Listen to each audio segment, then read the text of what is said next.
Those who have been in a coma, what was it like? 1. I was in a medically induced coma for about a week. The coma itself is not much to talk about, there is just a gap in your memory, even from before it happened. I don't even remember the accident that brought me there in the first place. Waking up from it is a much different story though. Since I was fully dosed by painkillers and sedatives and whatnot, I was basically high as a kite, and since the trauma I suffered was very serious, my brain constructed very stressful, vivid nightmares I remember to this day. 2. I was in a very short coma of about 6 days. I recall nothing during the coma. I have a fuzzy understanding of my first week or two after waking up, having pieced it together by the stories I was told. And memories of the days leading up to it were temporarily wiped out, though they have since returned. 3. I had meningitis when I was 12, which got misdiagnosed for stomach flu and ended up with me being taken to the hospital last minute. The last memory I had was falling asleep watching the emergency news on the Brussels airport attack. I later on had a sort of fever dream, which ended up to be true, about my parents driving me to the ER saying it's okay over and over again.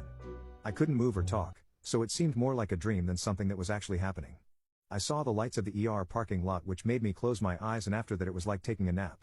I had no awareness of time at all. It's like going to sleep and just waking up what feels like a second later.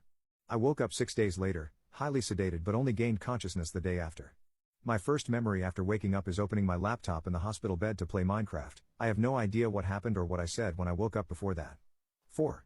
I'm an ICU nurse and I work with patients in comas all the time. I talk to them, I let them know why I'm touching them, whether it be to give them medication, draw lab work, bathe them, clean them after an incontinent episode. I'll also reorient them to where, why, and how they're in that situation. I'll also tell them when their loved ones call to check on them. I would feel awful knowing someone I took care of had flashbacks of feeling violated during a coma. 5. I was in a coma for 3 days following a serious cycling accident, medically induced. I woke up with zero recollection of why I was there or what was said while I was out. It is easily the scariest situation I've found myself in, but I can't say I remember it. I woke up to my mom and dad in the hospital with me and my body in traction of some sort, and that was way scarier to me. 6. It was dark. I was in one for 4 months a couple of years ago, and it didn't feel like 4 months, just like a long sleep, with the occasional memory of my mom crying or begging me to wake up.